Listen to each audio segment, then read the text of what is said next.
Please welcome Mrs. Bolaji Oworu. Thank you. Thank you for inviting me too. How do you feel these days when you watch TV or listen to the radio or perhaps read newspaper articles, articles online? When you think about the standard of English, how do you feel? Let me start by saying there have been some improvement in the output on TV. Okay. Yeah. But on the whole, there's been a decline in spoken English, in the grammar, and written English, and all that. There's been a decline. And it has been steady over the years. But what do you think is responsible for this decline? Well, number one, there's the interference from the mother language, because when you want to speak in English or when you want to speak at all, you think in your mother tongue, and the mother tongue transports what you want to say into speech. And by the time it's getting into speech, there's accident. I like that. So it interferes, the mother tongue interferes, because quite often there are things that English language does not have words for in our own experiences. So this is where the accident happens. Now, as I said, I like that word. I like that word accident. But are there any other factors that you think are responsible? Yes, over the years there has been this feeling of nationalism about our own languages. So it has encouraged people to develop a laissez-faire attitude towards speaking good English. Mm-hmm. And there has been this pull between government policy and nationalism. Government policy stipulates that you can't enter a tertiary institution without having a good grade in English language. Mm-hmm. And then on the other side, you say, but it's not our language. So that pull, it's a tug of war, mm-hmm. and it has also contributed to the decline.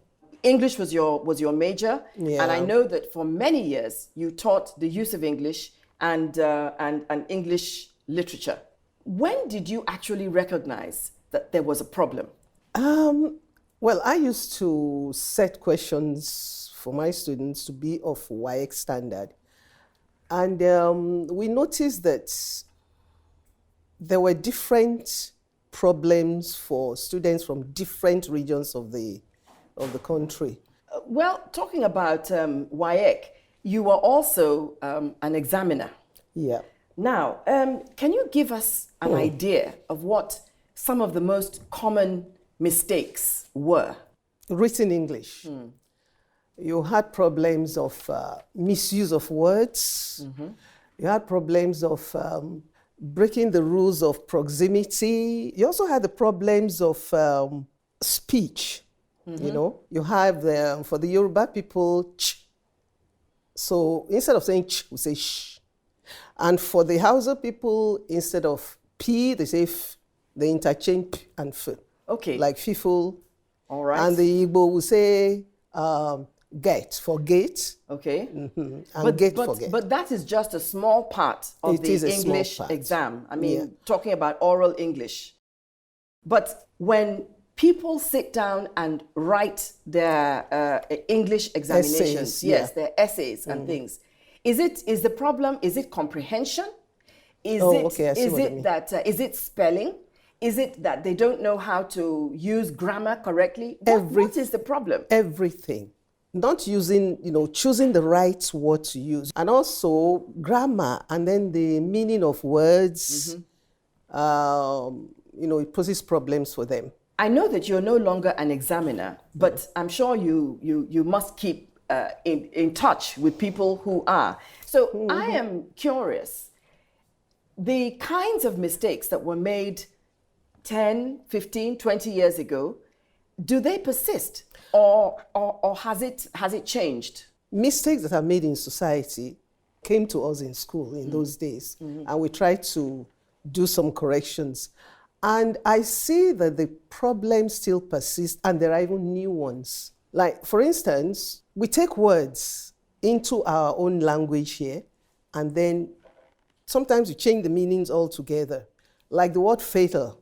For years, we tried to correct this. That fatal it's not what you mean when you mean serious. Fatal means it has involved life. Yes. But somehow it didn't sink into people. And it still recently, the whole world misunderstood us.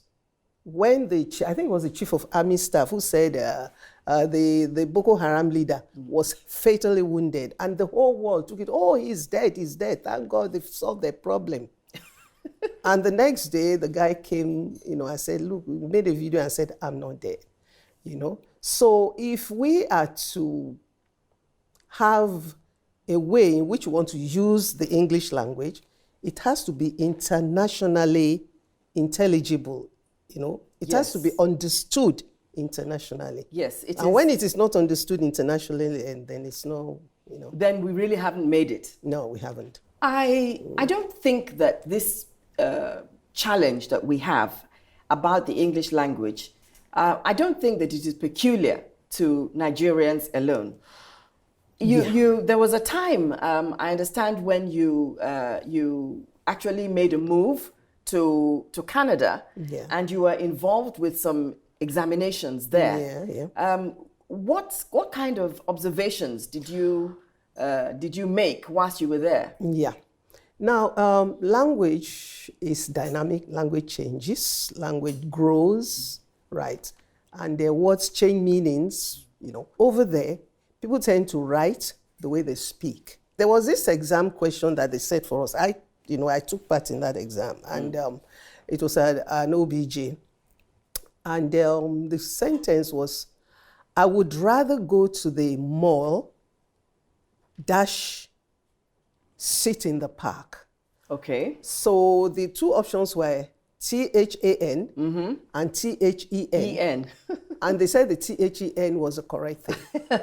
So, that is whether it's, the way they speak. They say, I'd rather go to the mall than sit in the park. So they're THAN. So that's the problem with that one there. So anyway, I don't know whether it is some kind of consolation that that the issue is not just a Nigerian one. No, it's happening all over the world. All over the world. Okay, all right. But then I take your point about the need for us to ensure that we are aiming for international standards in English so that we can actually be properly understood. Yes.